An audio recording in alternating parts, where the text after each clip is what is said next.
Muy buenas noches, señoras y señores, a una nueva entrega de Tarea Fina Televisión, este programa al que ya los tenemos acostumbrados a tratar diversas temáticas para analizarlas, para ir más a las cuestiones de fondo y no tanto de forma. En esta ocasión es uno de esos programas más del formato clásico de Tarea Fina, que trata temas específicos para ir al fondo de los mismos. En este programa en especial vamos a tratar documental político, documentalismo político o cine documental. Pero primero presento a mi compañero. Román, ¿cómo estás? Gonzalo, ¿cómo estás? Buenas noches, gente, ¿cómo le va? Los extrañé. Tuvimos tu ausencia, la sí. sufrimos. Se me ha complicado esas semanas entre actos políticos y estudios, se complica. La vida moderna complica la vida. La vida millennial. Y el transporte público. Y el transporte público, sí. Hoy jugaba River, seguro que un muchacho del barrio de Balvanera debe estar contento, o es una mitad de la parte. Claro. Sí, Te referís a esa pintada que encontré el otro día, que dice aguante River y aguante Racing. Sí. Con la misma caligrafía. Excelente. Parece Irene yo y su otro yo. Exactamente, sí. Nos tiene acostumbrada esta vida moderna la bipolaridad, el exceso. Gonza, Sí. la invitada, Muy bien. ¿cómo se llama? Contanos. La pasamos a presentar. Okay. Te iba a preguntar primero qué pensabas del programa de hoy, de cómo... Me encanta. Soy muy fanático de los documentales. Soy de esos que para dormirse se mira un documental antes. Lo miro completo. No es que me duermo durante el documental. Pero había sonado mal, está. No sí. Miro lo terminé de ver esta semana. Son 5 capítulos de la historia de ETA que están muy buenos. Son hechos de España. Y cada capítulo son lapsos de 2 años de la negociación del desarme de ETA, pero bueno, todo ETA político. ¿Por dónde ETA lo viste? Militar. En YouTube. En YouTube. Así que, la verdad que a mí me encanta el documental. Muy bien, y lo que vamos a ver o tratar de ver en este programa es que la gente, que no nos dormamos mientras vemos un documental. Bueno. Sí, remontemos esto, porque si arrancamos así... No, el programa de hoy es justamente ¿para qué sirve el documental? El documentalismo es un lindo ejercicio que estaría bueno que lo hagan todos, que es por lo menos ver un documental por semana o uno por día, dura 40 minutos. Hay algunos más largos también y son divertidos. También, sí, por eso. Así que bueno, trataremos de develar esas cuestiones. Pero no las de Netflix, No, eso no. Claro. Salvo que pasen los de ella ahí. Así Laura, ¿cómo estás? Buenas noches. Buenas noches, ¿cómo están? Muy bien. Bien, Laura. Vamos por lo primero, Roma, ¿te parece? Dale. A modo de presentación, Laura, ¿quién sos y a qué te dedicas? Bueno, soy María Laura Vázquez, hago documentales que intento que la gente no se duerma, básicamente. No, es antes de dormir. O que los vea antes de dormir y los pueda ver completos, como bien vos decís. Bueno, hace 20 años que hago documental específicamente político. Estudié en Cuba, en la Escuela Internacional de Cine de San Antonio de los Baños, 3 años. Después viví en Venezuela durante 11 años, casi todo el periodo que gobernó Hugo Chávez, del 2000 al 2011. Y desde fines del 2011 estoy acá en Argentina y he seguido haciendo documental político. He podido dedicarme felizmente a esa tarea que a mí me divierte mucho y me hace muy feliz hacerla. Muy bien. ¿Te parece que le preguntemos qué es y para qué puede llegar a servir el cine documental ahora? El cine documental es una gran discusión, qué es el cine documental, qué es el cine de ficción, ¿no? Siempre está en la palestra esta situación. La diferencia básica que podríamos decir que tiene el cine documental con el cine de ficción tiene que ver con el material que es filmado, ¿no? O sea, porque un cine de ficción, un cine narrativo también puede hablar sobre hechos reales, por supuesto, está lleno de esos casos. Pero en el caso del cine documental, la materia con la cual se trabaja delante de la cámara, básicamente es una materia que sucede en la realidad. Esa sería como la principal definición que tiene que ver con el cine de ficción. Después sí, hablamos más de lo que tiene que ver con su función. Por supuesto que el cine documental, no desde los, porque también hay una discusión, el cine empieza siendo cine documental por los Lumière, las famosas imágenes de la llegada del tren, las que hemos visto como todos. Podríamos decir que sí, el cine empieza con cine documental en términos de que lo que estaba sucediendo delante de la cámara era un hecho real, pero el desarrollo del cine documental en realidad, desde la década del 20 en adelante, está bastante más anclado a la función social. Cuando hablamos de función social tiene que ver que es un cine que de alguna manera se hace preguntas sobre la sociedad en la que estamos, que tiende a intentar hacer reflexionar sobre alguna cuestión de que inquieta al realizador o a la realizadora, básicamente porque es una herramienta discursiva. Obviamente el cine documental no es objetivo, sabemos que la objetividad en ninguna de las artes ni en el periodismo existe. Y lo que diferencia, digamos, un cine documental de un noticiero quizás, tiene que ver con la importancia y la prioridad de la tesis o de la cuestión argumentativa que tenga el director, digamos. Cuán interesante es lo que él o ella nos quieren contar sobre esta realidad, que puede llegar a atrapar, no solamente interesante en términos de conocimiento, sino a nivel estructural, que sea divertido, que nos mantenga dramáticamente enganchados. Eso. Después ya el cine político específicamente sería, cine documental político va un poquitito más allá y generalmente está enmarcado en procesos políticos determinados en un país, en una región, donde toma posición por algún proceso político y tiende la agitación a que el espectador no solo tome partido sobre qué posición tomar hacia la realidad, sino que accione en función de esa posición, ¿no? Eso sería como más o menos, ¿se entendió? Sí, perfectamente, sí. ¿Querías preguntarle algo, Roma? No, me gustaría que nos cuentes cómo comenzaste, cómo te empezaste a interesar, si fue primero el cine y después encontraste el documental o el cine político. Sí, yo en realidad me egresé de cine de ficción, nunca en mi vida había pensado en hacer documental. Cuando fui a estudiar a Cuba, mi visión era hacer un cine de ficción y terminar en Europa, hablando. O sea, como tenía una visión bastante eurocentrista de mi proyecto de vida, digamos, en ese momento.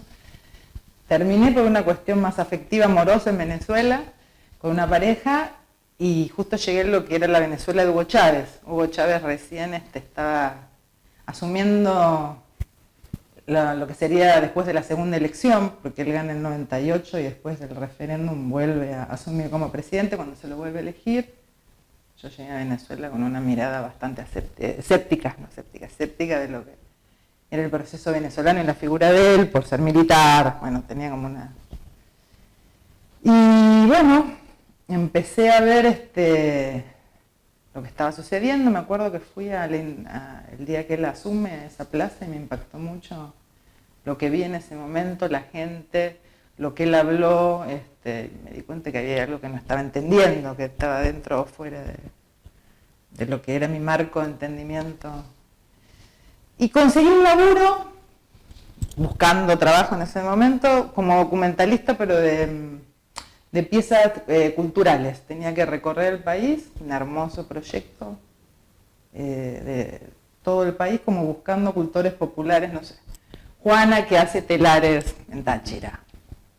No tenían específicamente un vínculo con lo político, no sé, pero me permitieron recorrer durante 2 años el país.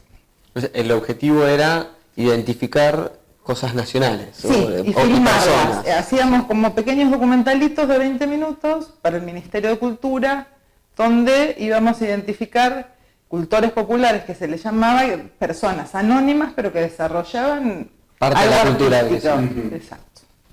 Que estaba desde la viejita que hacía telares en sus horas libres, que era grosa, pero que nadie le había reconocido lo que hacía, la señora que hacía cerámica, el hombre que hacía artesanía para vender por ahí en el mercado.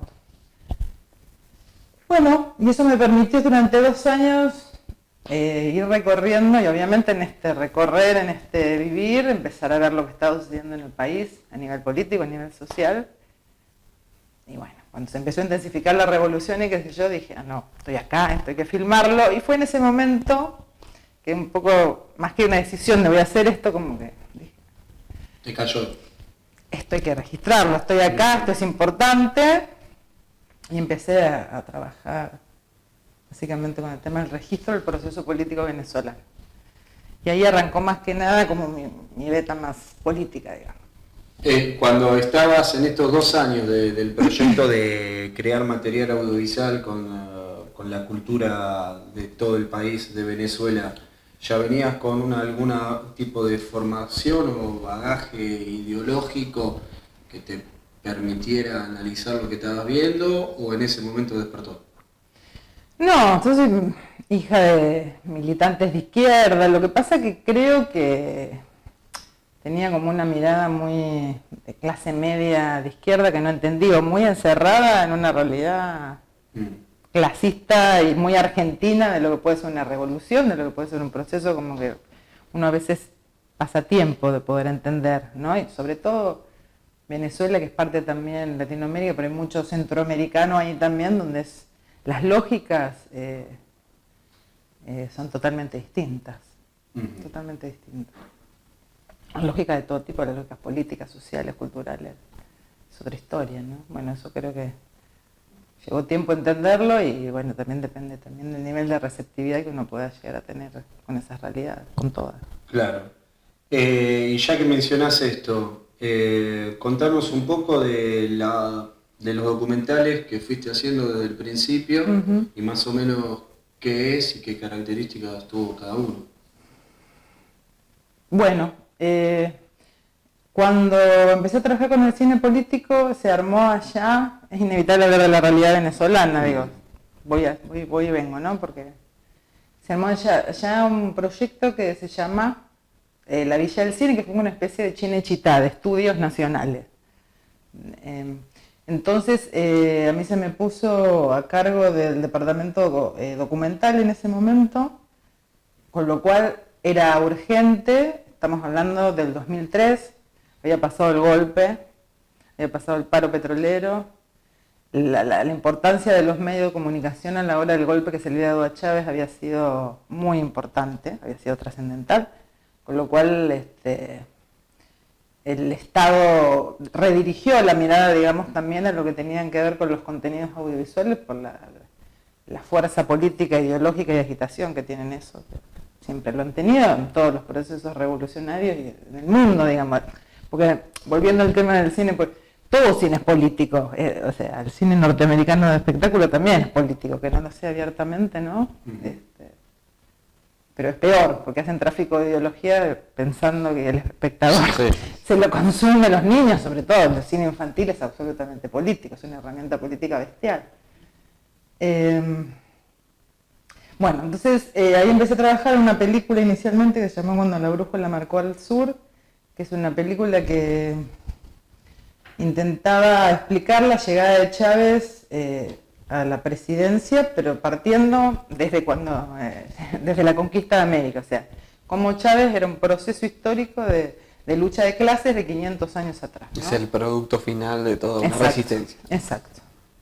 Con lo cual fue un trabajo de investigación bastante intenso, pero lo que teníamos planteado, como bien decía el compañero, de que tenía que ser una película accesible absolutamente a todo el mundo, que no tenía por qué haber leído nadie, ni ser militante, ni haber leído a Marx, ni nada. Un espectador de 9 años en adelante lo tenía que entender y sea del lugar que fuera. Ajá.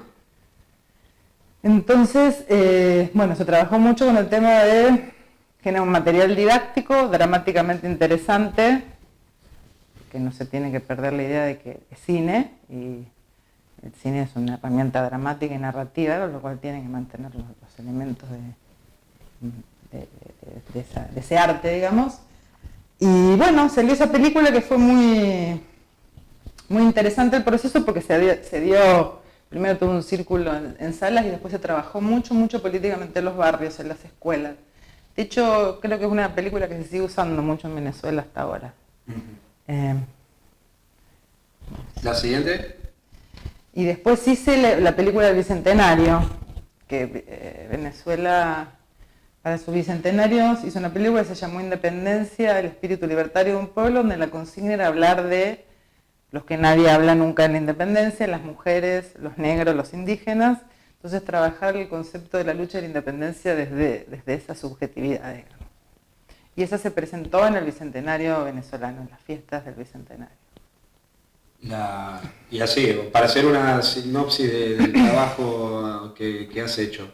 Luego, ¿algunas más? Después, bueno, no, allá en Venezuela cortometrajes un montón, largometrajes hice esos 2 y después laburé en estas que hablamos hace un rato fuera de campo, que fueron las de Oliver Stone, pero que ahí yo trabajé en la parte de archivo.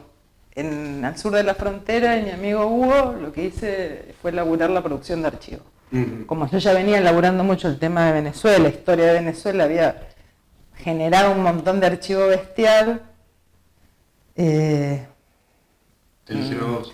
En realidad fue muy loco, no fue... Estaba yo editando una película y viste, no sé, habían como la isla de edición era transparente y veo que había alguien ahí como afuera mirando. Me di cuenta que era Tim Robbins, que estaba, el actor gigante. Yo digo, ¿qué hace este tipo? Porque en la Villa del Cine iban como mucha gente a ver. Era la época que Chávez iba a ver Jean Penn, toda esta gente. Bueno, Tim Robbins fue uno de los que fue a la Villa del Cine, miren.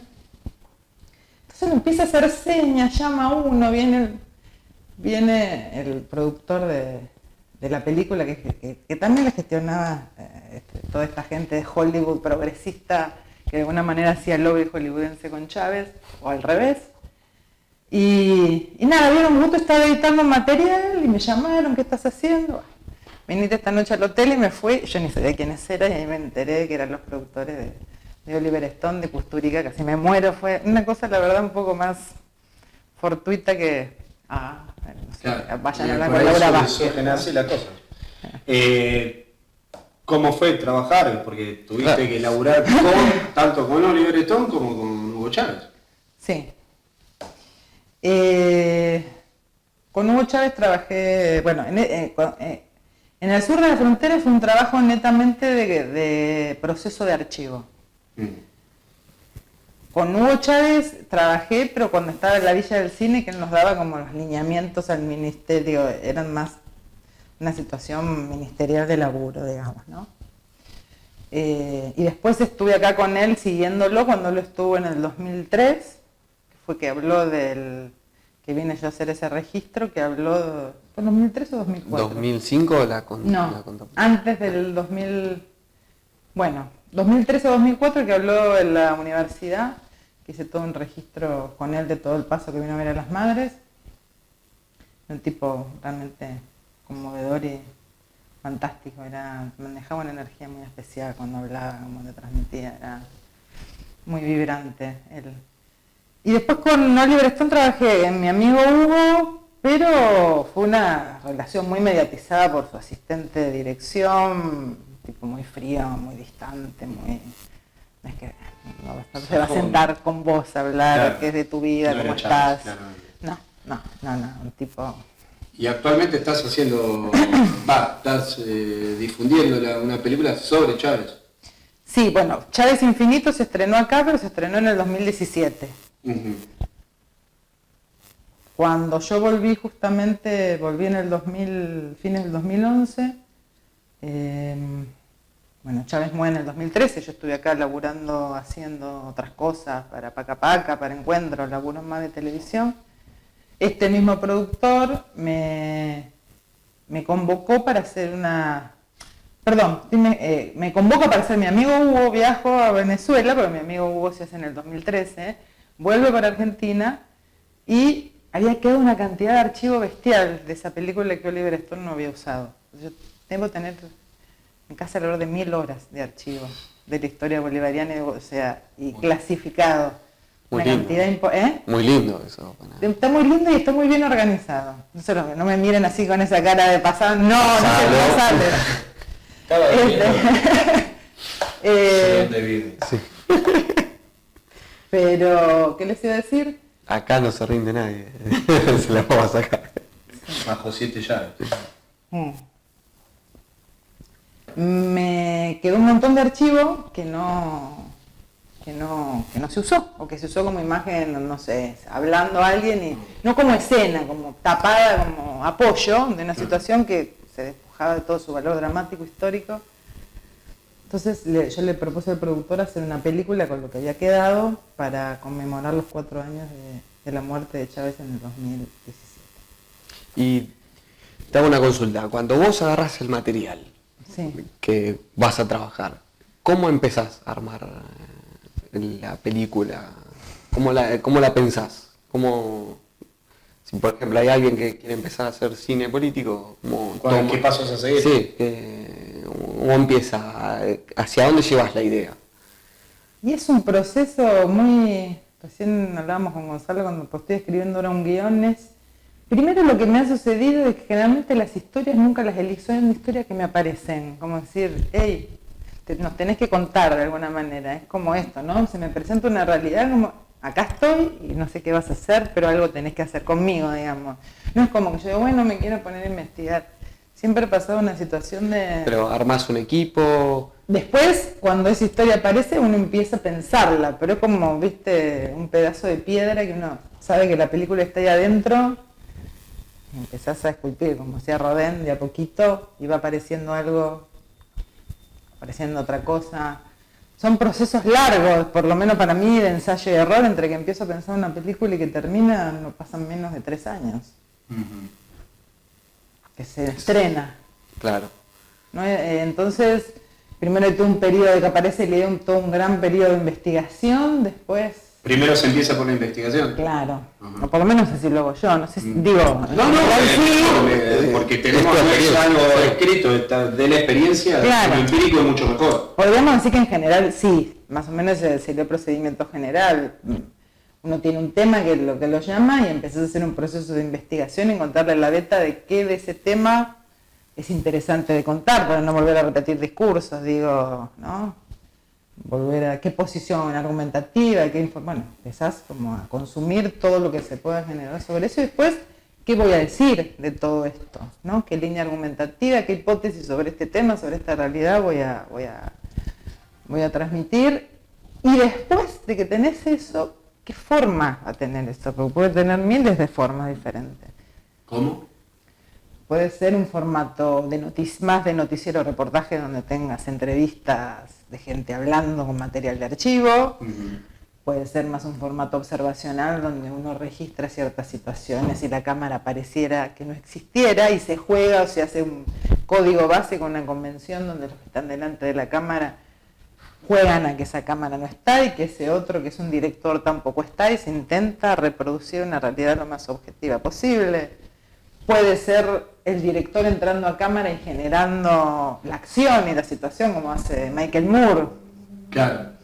Donde hay una situación... Sí, protagonista del... Claro, donde el documental implica que el director genera la situación o la escena que va a filmar delante. Es un productor de la realidad, ¿no?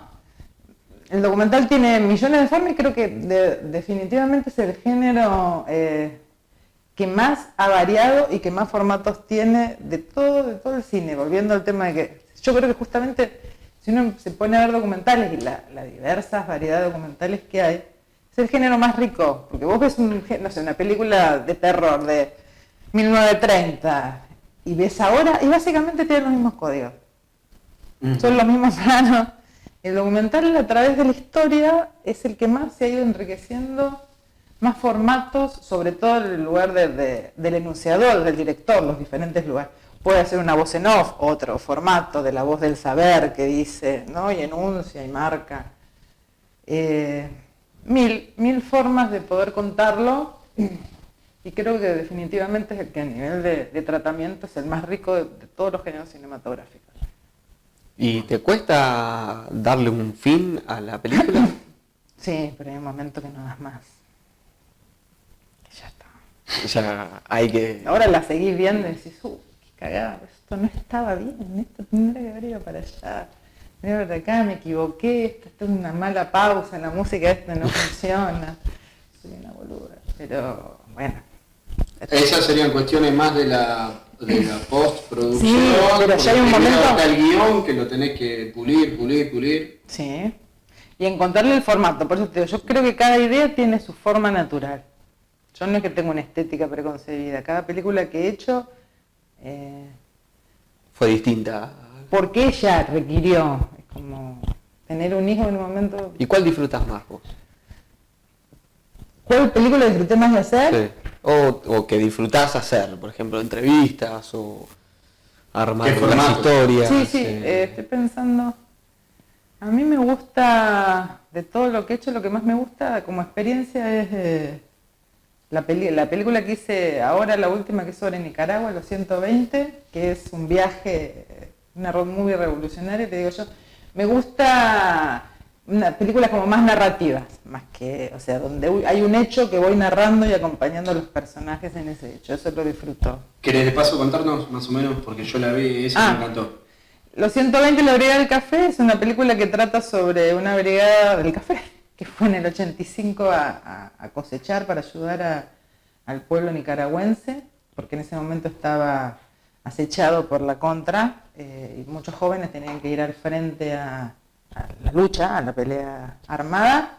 Entonces empezaron a salir muchas brigadas de diferentes partes del mundo, y la brigada más importante en número y en acción fue una argentina, que fue la Brigada General San Martín, que salió en enero del 85. Fueron 120 jóvenes. Bueno, estuvieron 2 meses allá.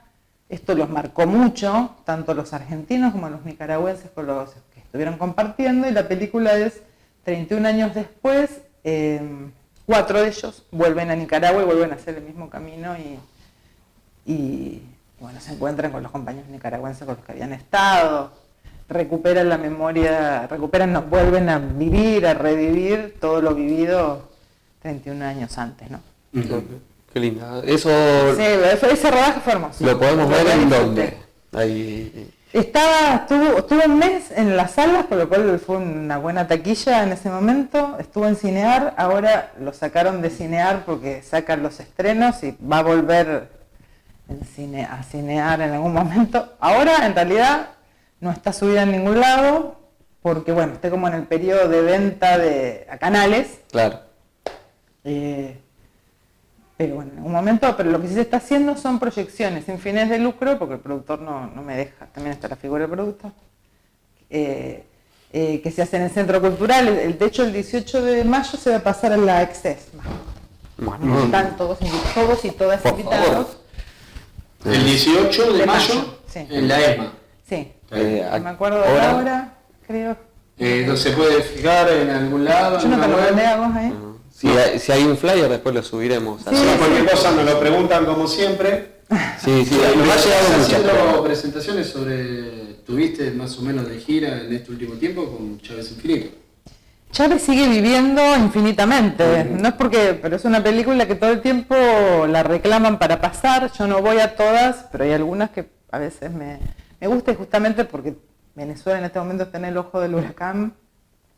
Claro. Todo el tiempo, gente que se enteró por la película, pues cuando se estrenó la película acá fue un quilombo importante. Después si quieren les cuento un poco lo que sucedió con eso. Vale. Pero es una película que todo el tiempo me convocan para que la vaya a presentar. Creo que la película tiene un valor histórico importante, pero además creo que es funcional para poner el tema de la discusión de Venezuela, ¿no? Y ahora, al exterior. Ahora voy a presentar la de Nicaragua, voy para un festival en Barcelona de cine latinoamericano, sí. Bien. Voy a competir con Pino Solana, no creo que vaya a ganar, pero... Por favor, Le dije, está medio caduco, así que estaría bueno Sí. que le gane. Un grande, él es un gran Y después director. cuando reciba el premio, mando un saludo. Sí, mande saludos. A los muchachos de Tarea Fina. Que siempre creyeron. Y no en vos, Pino Solana. Caduco. Y bueno, ya está, me muero de ganas de preguntarle sobre el quilombo. Sí, que cuente, no nos deje con la intriga. De hecho, bueno, lo que sucedió con eso fue de que esa película finalmente se estrenó en Venezuela en cadena nacional el día que se cumplen los 4 años de la muerte de él. Cadena nacional, qué grande. Sí, me hubiera encantado estar. Me debe haber odiado la mitad del país, la otra mitad me quiso, pero bueno, en ese momento me debe haber puteado mucho. Y Y nada, eso había sido para eso, no había tenido, yo no había, porque de hecho es un formato, hablando de formatos muy de entrevista. Reportaje, material de archivo, alguna que otra situación, pero era pensado para televisión. Y bueno, una amiga, yo soy de la red de documentalistas integrales, me dice, mira, fulanito tenía una semana en el Gomón, a fulanito se le cayó, tuvo un problema técnico, no se va a poder estrenar, ¿no? ¿Querés aprovechar que tenés esta ya terminada? ¿Te parece? Pero no es para cine. Sí, dale, hay una semana, aprovechá, la presentás en el cine. Bueno, vale. Entra la película. Yo nunca me imaginé el quilombo que iba a armarse eso, justamente, por supuesto, pero esa película primero que no tiene un peso del Estado argentino, un peso del Estado venezolano. Es una película producida por mí, por el productor de Oliver Stone, o sea, totalmente capital privado, digamos. Y justo en esa semana estaba el Congreso del Mercosur en Mendoza, que estaban pidiendo que Venezuela saliera del Mercosur. Y a Macri no se le ocurre, que el ministro mejor idea, decir que habíamos hecho ese estreno a propósito de que Cristina me había dado $1 millón para que yo hiciera esa película. Jamás me vi, no milito dentro del kirchnerismo, nunca la vi a Cristina en mi vida. Que Maduro también, yo estoy con mucho dinero, tengo $1 millones de los 2 estados. Es una buena forma de moverse. Sí, de hacer documental político, así está bárbaro, muchacho. Y nada, se armó una hecatombe. La mejor promoción que pueden hacer. Rajaron a gente del Inca porque cómo habían ¿sí? permitido que esa película se estrene. No fue un... Y además empecé a recibir miles de tweets de amenazas de muerte, cosa que en ese momento no fue nada gracioso para mí. Y se cagaron a piñas en el estreno, en el Gomón. Se cagaron a trompadas, mandaron a gente que se peleara con el público chavista, básicamente, que estaba en el cine. Fueron a grabar, mandó Feynman y Canal 13 a grabar, y después pasaron eso los noticieros como que el chavismo había agitado y había pegado. O sea, una cosa que uno sabe que pasa, pero cuando te pasa tan cerca, sí. vos decís, no está bueno. Estábamos nosotros estrenando la película y amigos que me llaman y dicen, Feynman le manda, o sea, Feynman hablando de lo que había sucedido en el cine mientras la película se estaba proyectando. Cuando uno ve todo ese aparato, uno dice, wow, si esto lo hacen con uno no mueve el reloj, nada. Lo que lo deben hacer con la gente importante, con las situaciones realmente importantes, ¿no? Sí. Pero bueno, eso finalmente sobre la película fue un éxito. Iba a una semana, le hicieron una propaganda terrible. Es una gran anécdota, ¿no? Sí. Escucha. Promociona la película de Macri. El Feynman. Sí, a Santo Biasati. O sea, ¿quién es María Laura Baja en Canal 13? Decías, pero ¿qué les pasa? O sea, ¿qué interés puede llegar? ¿Cuáles son tus nexos con Vudú? Decinos la verdad. Por supuesto, inventando, nunca nadie me llamó la supuesta relación mía con Cristina Kirchner y con Maduro. Una cosa de loco. ¿Y recibiste algún apoyo? Pues es que no. No, luego, ¿no? Nunca una solidaridad, comunicado. Amigos, sí, de los documentalistas, pero... No, pero más allá de lo íntimo, sino... Si me dijera que me llamaron de la embajada del Estado venezolano, no. ¿Y de acá tampoco? Ningún che... No, es que no soy orgánico, que necesite salgo a defender. Ahí está la problemática de no ser orgánico algo, ¿no? Parece que no existe si no estás dentro de la movida. Claro. La embajada en su momento había apoyado el estreno de la película, pero cuando se armó este quilombo, pero no hubo una situación así como de organizaciones sociales, compas periodistas, compas documentalistas, después de eso sí hacían como una especie de aguante cada vez que se proyectaba la película porque potencialmente podía haber quilombo. Pero no, si me preguntás a nivel gubernamental, tampoco la busqué. Digo, pues no permita, podría haber sido, sí, pero no. No, por ahí Si vos no estás adentro del círculo, digo, no. Sí, no, podría haber sido. Pero podrían decir, che, miren, la verdad que no la conocemos, no tenemos idea, o sea, ninguna relación, no es con ella. No sucedió. No, tampoco la busqué, en realidad en ese momento lo primero que, sinceramente... Ni pensé que eso, no pensé, vamos a hacer quilombo. Digo, me llamaron, me acuerdo que Intratables me llamaban todas las noches rogándome que fuera para ponerme ahí para hacerme mierda, claramente. Me llamaban de muchos programas y yo lo único que quería que se acabara porque la verdad te das cuenta, digo, qué sé yo, la gente que consume Feynman, que consume Canal 13, que de repente te reconoce. No, Hubiera sido interesante verte discutir con Débora Plaga. No te dejan. No. Digo, No, hagas no, lo que digas, te ponen... Justo el día que te invitan es solamente ella la invitada. Es ella. No, han ido amigos míos, cuadros importantes, con niveles de argumentación importantes, que nada, le ponen una risa de fondo, ja, ja, ja, ja, ja, no sé, le mochan una cara haciendo no sé qué. Y no puedes cerrar ninguna no idea, si forma... quieres discutir política en menos de 3 minutos es imposible hacer. Te hablen 3 frentes, 10 frentes. Es que les vas a hacer el juego para justificar que son democráticos. O sea, el que vos estés ahí implica de que ellos digan o puedan construir la idea de que son plurales. Vas a decir lo que yo quiero que digas, ¿no? Pero lo que decía Capusotto, vas a decir lo que yo quiero que diga. Exacto. O vas a habilitar de que mi discurso tiene legitimidad porque vos estás ahí y tenés una supuesta posición diferente a mí, pero en realidad no dejan ningún tipo de juego argumentativo real. Y yo la verdad que en ese momento me asusté, sinceramente, porque no esperaba esa situación. No pensé especulativamente, bueno, sí, me voy a ir a los... Me garpa que me empiezan a conocer, poner la cara, pensaba en una situación de mis hijos. Dije, no, lo que quería era que realmente se olvidara rápidamente del tema. Está bien. Y bueno, se fue. Digo, la película le sirvió porque evidentemente la puso en una situación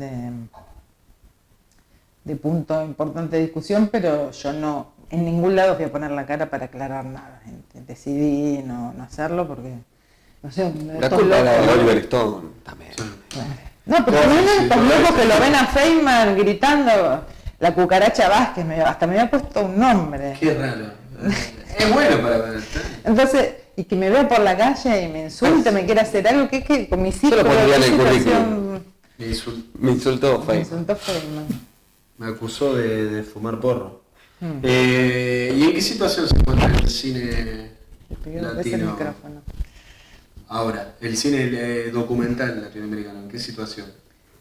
No sabría decirte el cine latinoamericano en general. El argentino muy mal. ¿Por qué?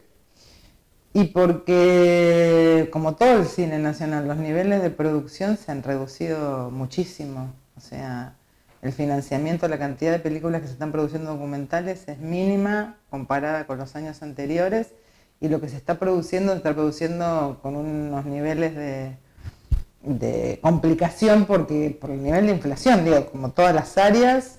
Entonces es un presupuesto, por supuesto, a lo que te puede salir algo, pero estamos hablando de un porcentaje tan bestial de la inflación que después terminar la película, si antes era difícil, ahora es una situación casi imposible. O no la terminás o la rematás como sea, con lo que te quedó, con lo que pudiste filmar, explotando a la gente, subpagándola,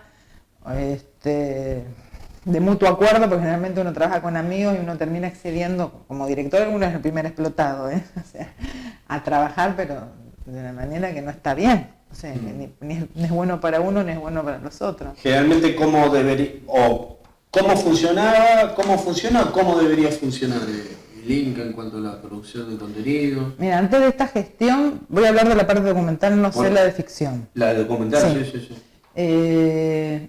Habían varias vías de financiamiento, literalmente se llamaban vías, quinta vía, primera vía, segunda vía, que estaba determinado por el proyecto que vos tenías, cuánto dinero y con qué casa productora estaba yendo, y bueno, te daba la cantidad de dinero que estabas pidiendo en función de cada uno de los proyectos, y eso tenía jurados plurales. Cada grupo de documentalistas mandaba jurados plurales donde elegían de manera democrática los proyectos que iban a ser de interés para darle dinero el Estado.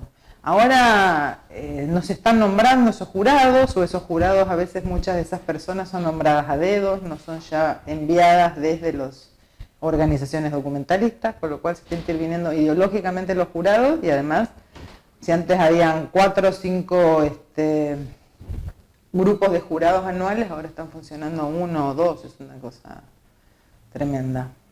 Y bueno, realmente el sector está siendo muy, muy golpeado.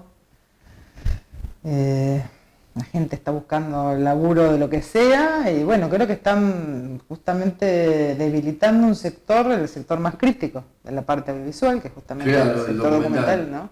Y además produciendo después en la parte de ficción unas porquerías bestiales. Claro, lo que te iba a preguntar es eso. Uno, ¿cómo pensás que se podría mejorar este tipo de situación en cuanto al cine documental? Porque también está para contarle a la gente que fue muy cuestionado ya la existencia del Inca en este tiempo. Uh-huh. Entonces, dos preguntas. ¿Cómo podría funcionar mejor? ¿Y por qué deberíamos seguir teniendo un instituto como el Inca? Primero, el Inca está siendo tan cuestionado, bueno, toda la cultura, todo el financiamiento y la producción de cultura dentro de esta gestión está siendo cuestionada, está siendo ninguneada. El Inca, por supuesto, que como una herramienta importantísima de producción de cultura, de producción ideológica, de producción social, está puesto en el ojo de la tormenta porque saben, digamos, de que es algo que ellos representar, digamos, las historias que el cine argentino históricamente ha hecho con una gran carga, digamos, de crítica social, no les interesa producir. Les interesa producir cine espectáculo, cine entretenimiento, como decíamos hace rato, también es profundamente político, pero no es directo, digamos, claro, ¿no? Tiene que ver un poco con el adormecimiento de la población que están haciendo en todas las áreas de la cultura. No sé qué piensan ustedes sobre eso, pero me voy logando. No.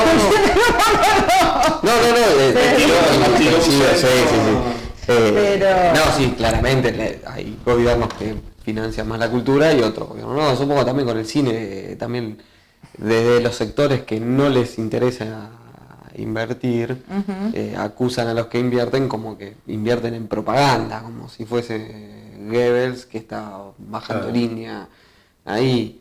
Claro, pero eso es mentiroso porque el Estado no pone un peso para igual la producción, sale de las entradas. Claro. Esa historieta de estamos invirtiendo en películas o que no ve nadie o en películas que no se quede tal, es mentira. El cine es totalmente, el link es totalmente autártico y el dinero que entra para hacer películas viene de las entradas, ajá, de cine. Eso es una buena conclusión, ni un, ¿no?, peso de tus impuestos, ni uno va para el cine nacional.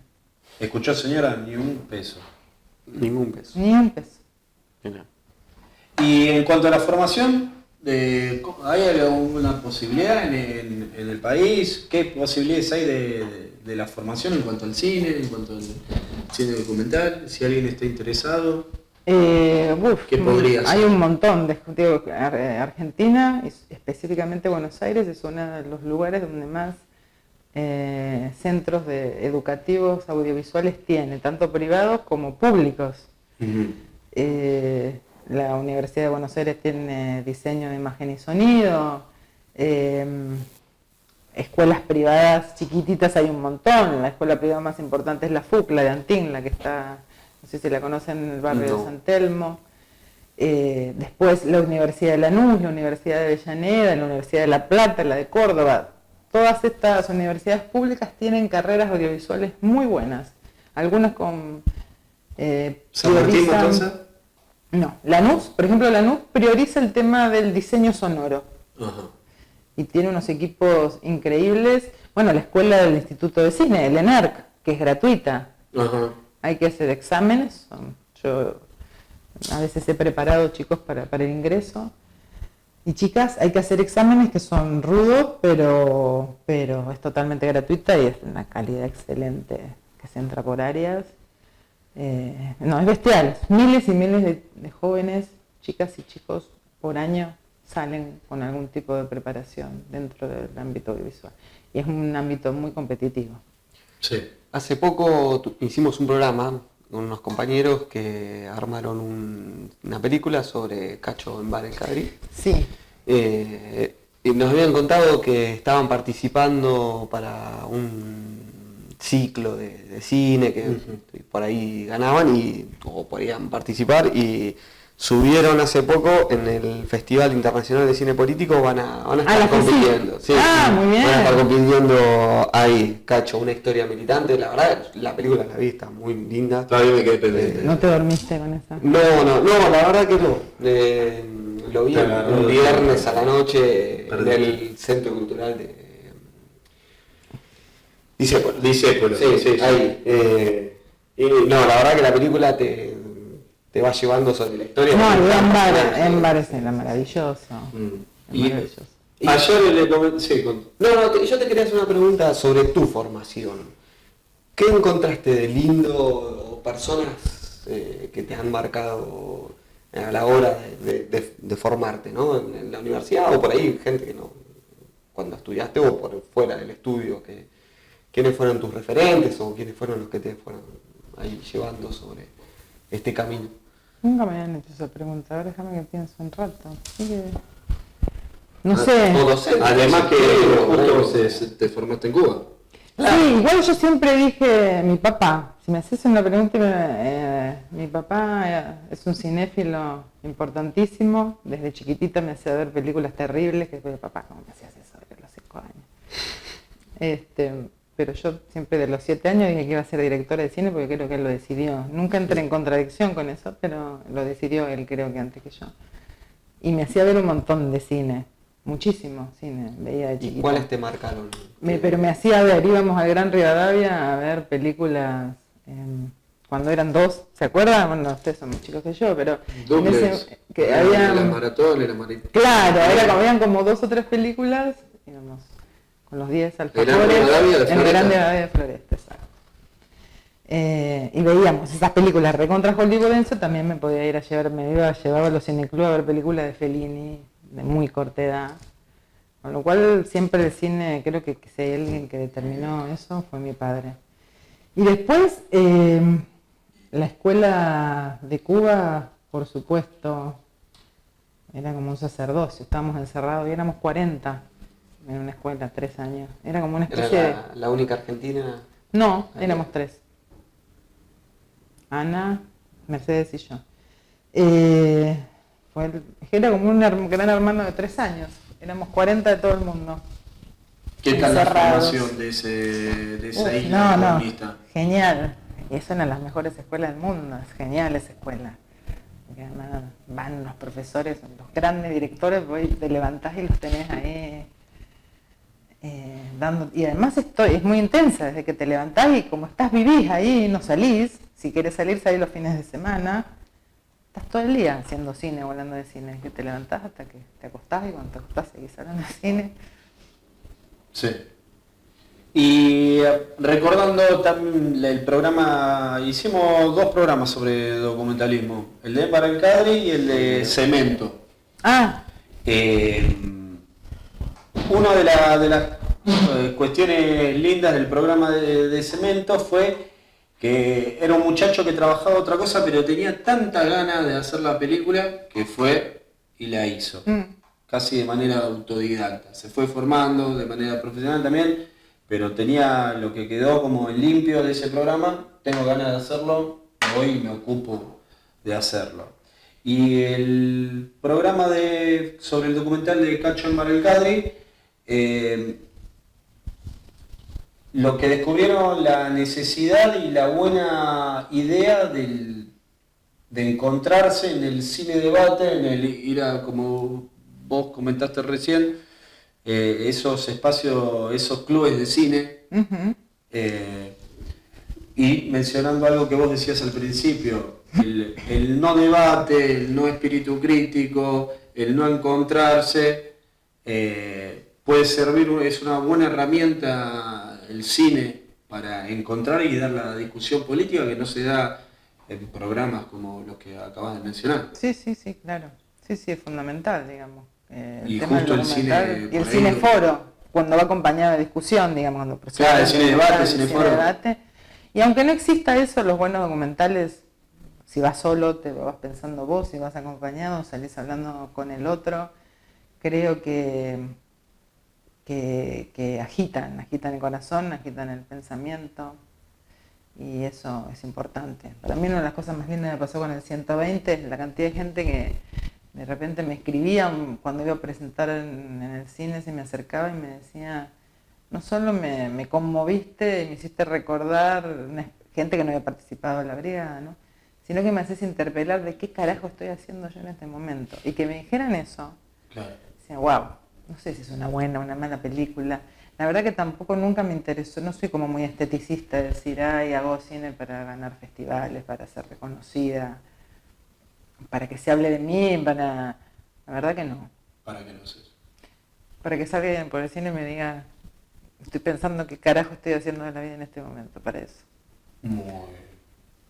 Faltan 5 minutos, me parece que es una buena... A mí me gustaría que nos deje, no te digo 5 películas, pero que nos deje 3 para ver. Digo, Claro, ¿cómo iniciarse en esto? No, que diga, mira chicos, tarea, miren estos ¿qué nos recomendás? ¿Documentales? ¿Qué nos dejás? Sí, Latinoamericanos, de historia los del que cine. quieras, los que quieras. De eso. Bueno, corre voy a tirar por algún, tu bueno. cuenta. Bueno, para mí el primer gran documental se llama Nanook el Esquimal, lo recomiendo. Después creo que es importante ver La Hora de los Hornos, el gran grupo Cine Liberación, que tanto vínculo con la historia argentina y con el peronismo tiene, creo que es a todas una película, y que tuvo lugares, espacios de proyección clandestinos. Exacto, sí, ¿no? sí. Es un ejemplo de lo que estábamos hablando hace un rato. Después, creo que de las nuevas tendencias, Michael Moore es un tipo interesante. Las playas y yo, de Agnès Varda, me parece que es una directora interesante que murió hace poco, hermosa. Uy, hay tantos. Uno que está ahora en cartel, que yo trabajé en el archivo, es de una gran amiga, que es una película maravillosa que se llama Ausencia de mí, la historia de Alfredo Zitarrosa. Me encanta. Está ahora en cartel, es una hermosa película. Está en el Gomón, está en el Recoleta y está en el Combos. Genial. Genial, lo voy a... Y la verdad que es una gran película. Bueno. Igual, para no... Y los 120, la Brigada del Los Café, y la película sí. que vengas, que ahora haga de Moira Millán, que saldrá. Estoy haciendo una Que película estás de Moira haciendo una Millán, película sobre... Sí. que bueno, va a salir en un par de años, pero que vayan esperándola. Bueno, no, sí, queremos ir a la banda. Exactamente.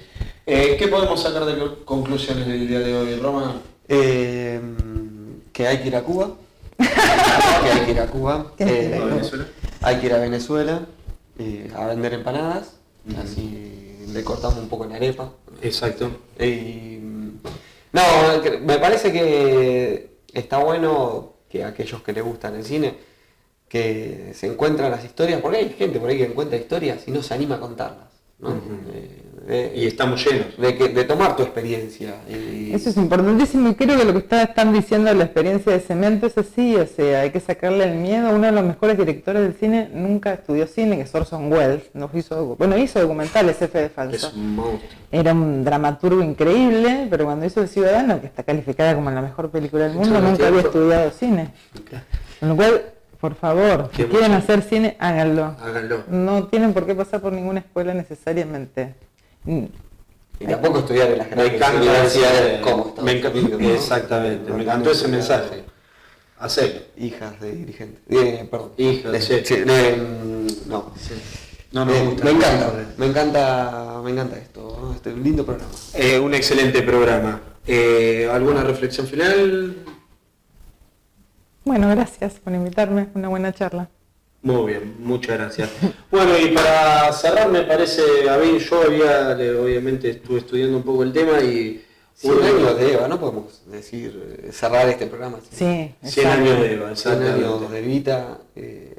Buenísimo la página de Izquierda Diario. Personaje polémico, le dijo. Controversial. Controversial. Así la Lo denominó. mejor es un personaje controversial. Lo mejor es ese vínculo con la realidad que tiene el progresismo sobreescolarizado, ¿no? Yo creo que habría que ver los efectos de la luz de la fotocopiadora en los cerebros de... Y la ingesta mansalva de pan relleno. Sí. Pero bueno, sobre estaba pensando algo para cerrar el programa y escribí algo antes de venir, que justamente lo saqué de uno de los apuntes que me pasó Laura, que me parece como reflexión final. Tanto lo político como lo social está inmerso en el quehacer humano. El arte y la estética no están exentos del tratamiento ideológico. Y así como sirven para la liberación de los pueblos, también sirven para la dominación de estos. Entonces, bueno, me parece que todos tienen alguna historia que contar y estaría bueno que vayan al frente con eso. Siempre que sea para la liberación de los pueblos, por favor, aclarar eso. La línea de este programa está bien clara en cuanto a eso. ¿Nos encuentran las redes sociales de Roma? Sí, en Instagram, Facebook, Twitter, Tarea Fina TV, y nos pueden encontrar en vivo todos los martes. En YouTube pueden entrar en Hora 60, ponen ahí, se suscriben. Exactamente. En la página de Hora 60 de YouTube y encuentran todos los programas de los grandes programas que hay acá, ¿no? Y de uno mítico que se llama Tomarlo con Fernet, del cual acá hay una televidente. Sí, bueno, pero aumentó tanto el Fernet que... Me imagino. Está complicada la producción, Se llama Tomarlo con Bordolino. Sí. Lo vamos a hacer. Muy bien, nos vemos la próxima. Bueno, muchas gracias, Laura. Gracias a ustedes. Nos vemos en la próxima. Nos vemos, gente.